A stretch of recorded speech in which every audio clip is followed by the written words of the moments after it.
it wasn't really until I found photojournalism and documentary photography that I felt like anybody actually started listening. And so I've been kind of always on this mission to be heard, but also listen. So I try to be a good listener, and I try to take the other people who want to learn on a journey with me, one that they can't necessarily go on, and be a representative for the people that will listen.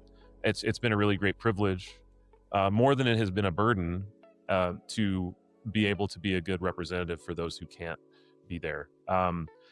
Whenever I first started into this industry, I was talking to my mom earlier, actually, and kind of in preparation for this interview. A lot of the time that she hates the work that I do because it puts me into really vicarious positions.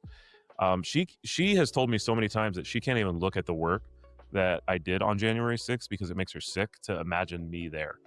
Yeah.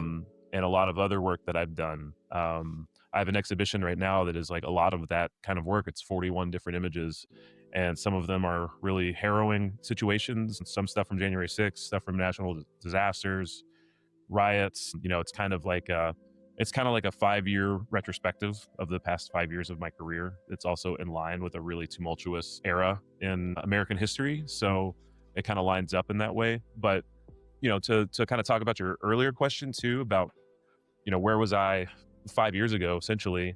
On January 6th, I had just entered the industry about 5 months before.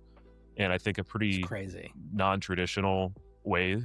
I was originally really emboldened and impassioned by what I saw happening in the streets during the Breonna Taylor protests here in Louisville. I went out on that first night, and I was super pissed off, and I was really feeling helpless because I was unemployed for the first time in my entire life. I had no experience with doing that kind of work at all. I had just bought a camera maybe a year before that and was just trying to use it as a side hustle while I worked 2 other jobs. And it was kind of like my last ditch effort to make some meaning of what was happening in the world that was really confusing and angering for me. So it was like, I often talk about it like this. It was like either I was going to pick up a camera or I was going to pick up a gun. You see all the armed people at the protests. You see all the militia guys at the protests from, either side. And it's just like, which one of those would I have been? I don't really know.